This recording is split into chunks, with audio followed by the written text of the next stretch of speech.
the Vatican's actually been a huge voice on AI, and how do you keep the kind of like moral dimensions of that incorporated so that the human is still treated with dignity at the center of it. John, welcome to the Golden Age. Thanks for having me. So I want to start with the moment you met Pope Francis. What was that like? Bring me back to that moment. So I grew up as an Irish Catholic kid in New Jersey. So the chance to meet the Pope is like kind of something you never actually imagine. But when I was working for President Biden, one of the odd jobs was prior to being in the White House, I worked on the campaign and helped with endorsers and political leaders and things like that. And one of the people I worked closely with was Senator Joe Donnelly, who then turned out to be our ambassador to the Holy See.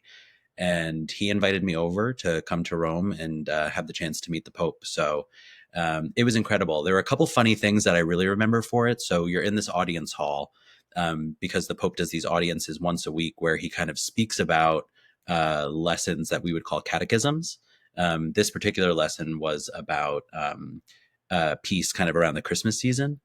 And the funniest thing that I remember is inside of this giant kind of grand hall, the music that was playing over the loudspeakers was like right before the Pope walked out was Simply Having a Wonderful Christmas Time, which is like it was basically like Spotify playing over the audience hall. In English. In English. Yeah, exactly. And I mean, the thing is packed to the kind of, nth degree, and people from all different cultures. And the Pope walks out. At that point, the Pope was still able to kind of physically walk. And made his way to the throne. And then he reads these lessons that are then translated into multiple languages, probably 6 or 7. So it's a really special time. You go through that. And then afterwards, I had that moment to greet with the Pope. And the funny thing is you think through all of these things of like, what am I going to say? But I mean, if you're Catholic, like you're talking to the vicar of Christ, so like really what is there to say? So I think I kind of mumbled out, like, Holy Father, it's such an honor to meet you. Thank you for what you've done for the church, something. But I mean, I really couldn't even say with sincerity that I probably got that out. But the nicest thing about him, which kind of became a signature piece of his papacy, was as our kind of engagement was ending, he took my hand and said, please don't forget to pray for me, which is crazy for the Pope to ask for someone else's prayers. But that kind of thing was kind of the cornerstone of Pope Francis's papacy. And so along those lines, when people look back on Pope Francis, what do you think his legacy is, and what do you think people will say about him? In the United States, I would say the Catholic Church isn't at peak popularity. That's fair. I'm in my 30s. I think a lot of people my age kind of came up through the difficult sexual abuse times of the Catholic Church here in the United States, especially for people in kind of New England, mid-Atlantic areas.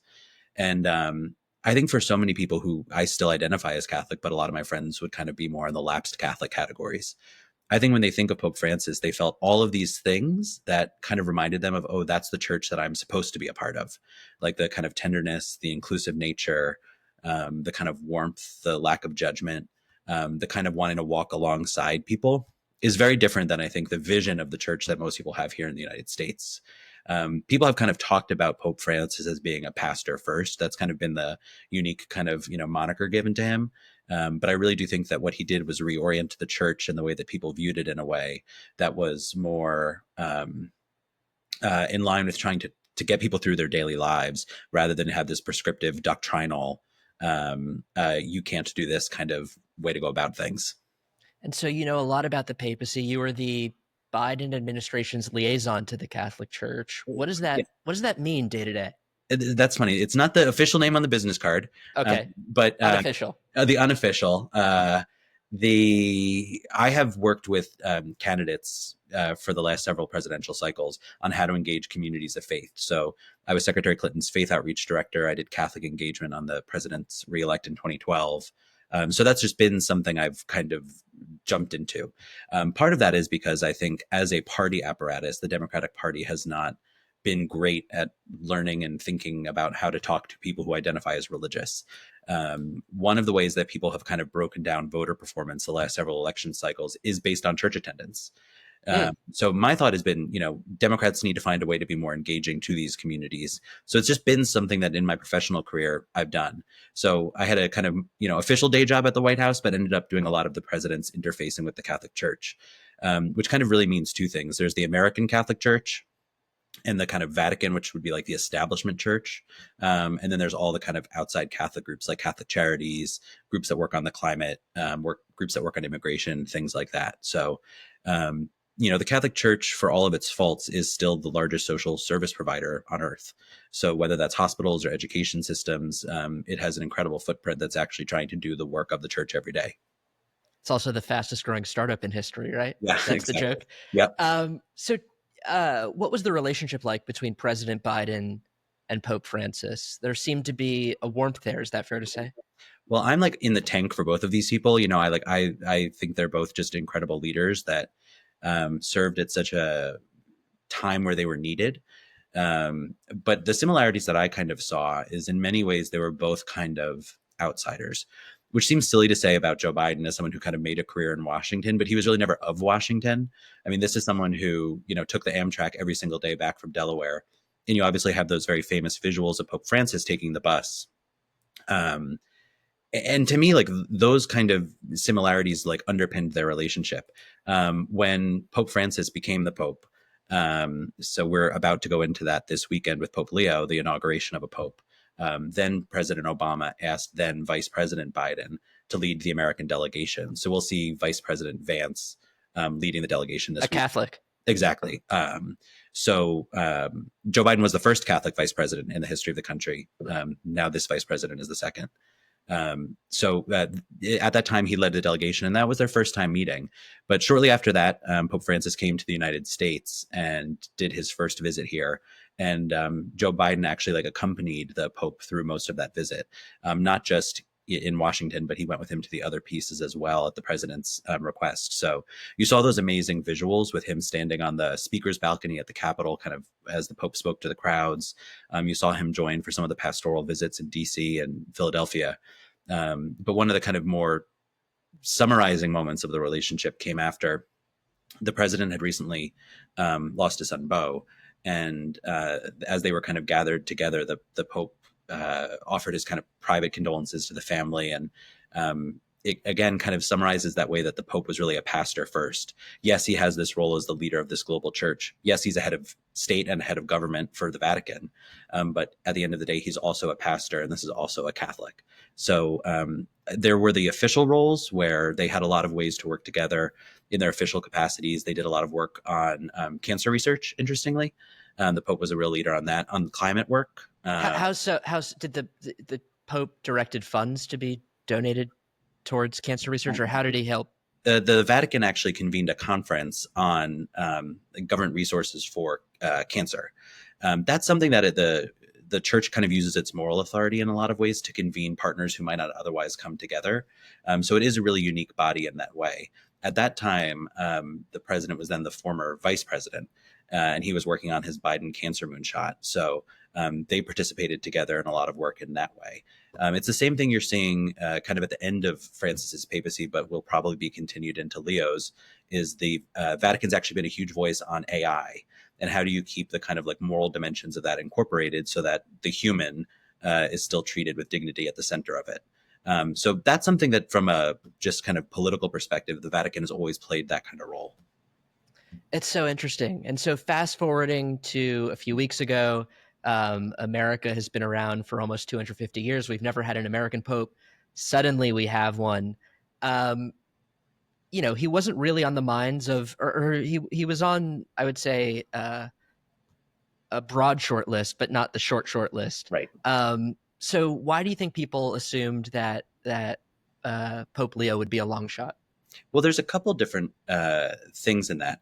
Yes, it's been a long time that America's been around in our mind, but it's a short period of time inside of the Catholic Church. An eighth of its existence. Exactly. And I think that the kind of idea that American Pope was probably kind of seen as a long shot was probably because it's not one of the places where Catholicism is really growing at the same rates as you see in other parts of the world, in Asia, in Africa, in the global South. So I think people were kind of thinking that there might be more energy perhaps coming from those areas.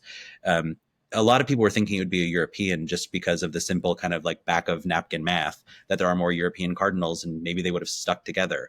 I think a quarter of the College of Cardinals was Asian. So people were saying, oh, there's definitely going to be an Asian Pope. But that's really one of the interesting things about conclave and this whole process is in this world of instant information, There's very little that we know actually going into it. People kind of try and make things up from reading the tea leaves, and there's very little that we know coming out of it. Talking about the conclave and what actually happened there comes at the risk of excommunication. So, these cardinals take a vow of secrecy. So most of what we even know about what happened is kind of hearsay, which I think is That kind of remarkable at really, this time. really messed up the betting markets. No one Yeah, knew anything. exactly. A lot of But people lost money. to the point of like, was he on like a short list or a long list? I think for people who follow this stuff, he was definitely on the kind of broader list. And the reason for that would be is as people are thinking through who could be Pope, you always look at people who know a lot of the other cardinals. And this was a relatively, young in terms of length of service college of cardinals. Most of them hadn't had the chance to know each other. One of the things we've heard coming out of it is when they arrived for the funeral of Pope Francis, is that they asked for name tags because they literally just could not spot each other in the crowd for the other than the red. So they needed the chance to kind of, get to know each other. But Pope Leo then was in charge of the body inside the Vatican that goes and selects other bishops. He also has held a number of roles inside the church that required him to travel around. He was the head of the Augustinian order for a period of time. So he had the excuse and reason to kind of go around the world and get to know many of these people, which is kind of what made him on the broader short list. And what was his relationship like with Pope Francis?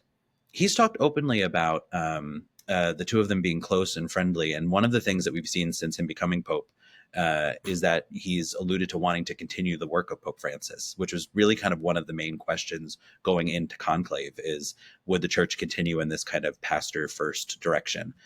So I think that we can expect that he'll kind of continue to follow in that route.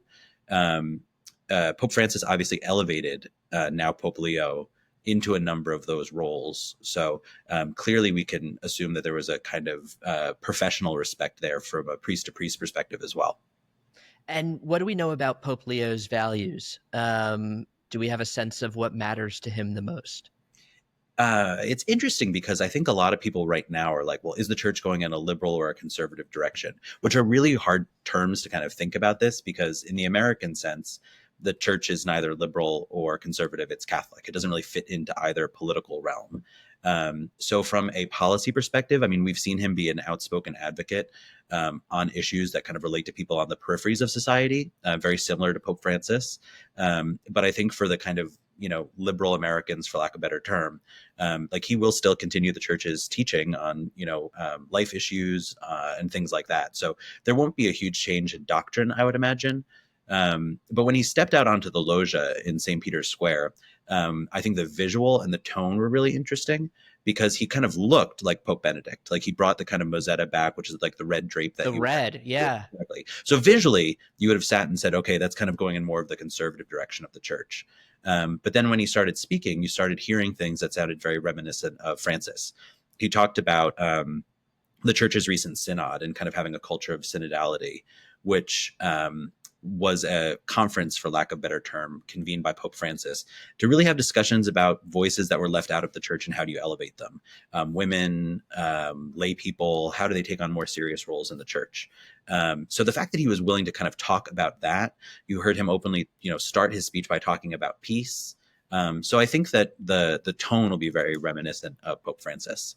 And he began the speech in Italian. I think he then also spoke Spanish. Is that right in the speech? Yeah. What's the significance of no English? Yeah, well, he speaks a ton of languages, which is kind of also interesting. And again, for those like people who like wanted to do betting markets around the Pope, it's a good bet to sit and say like, okay, look to the people who can speak a lot of languages because they can communicate more easily with their colleagues.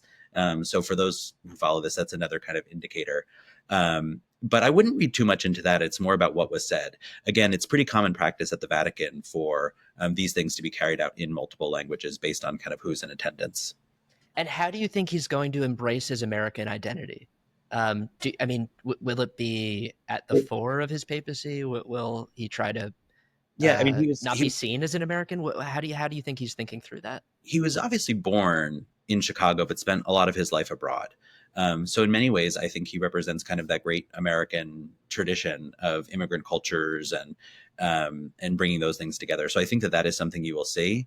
I think that here in the United States, Catholics and non-Catholics are very excited about this. So I think you'll continue to see news stories. You'll see elected officials want to engage even more. So I think that it will be something that he wants to continually embrace. When he was doing an audience the other day, someone said to him, kind of on the rope line, for lack of a better term, "Do you have a message for America?" And he said, "Many." So I think that the American Catholic Church is typically perceived as kind of more traditionalist Catholic, or at least that's where a lot of the energy is. And that has been kind of a tension point, certainly under Pope Francis and in some ways with the broader Vatican. So I think that that's something he might try and help ease or kind of move forward too. So I think we can expect him to embrace it when it is meaningful and personal and helpful, but he is still the global leader of a body that, goes around the world. And we saw him be a little bit outspoken on Twitter, which is interesting against JD Vance's message, I think, at the start of the Trump administration. And now JD Vance is going to the Pope's inauguration. So we'll Yeah. see if that's awkward or not. Yeah. And again, it's, I think that a lot of people want to sit and say, "Oh my God, I love this guy because he had that tweet." But again, I think that each side politically in the American context is going to find stuff they like and dislike about his political participation. Because again, that is the kind of broader teaching of the church. There's a little something for everybody, but it doesn't fit neatly into any political box. So I think the important thing to follow in this is, like, how do they make people feel inside of the church? Is it a posture of openness or exclusion? And I think that what we'll see is that his tone will continue to be one that's more open. And so, more broadly, how does the Vatican typically engage with America? What is that relationship like?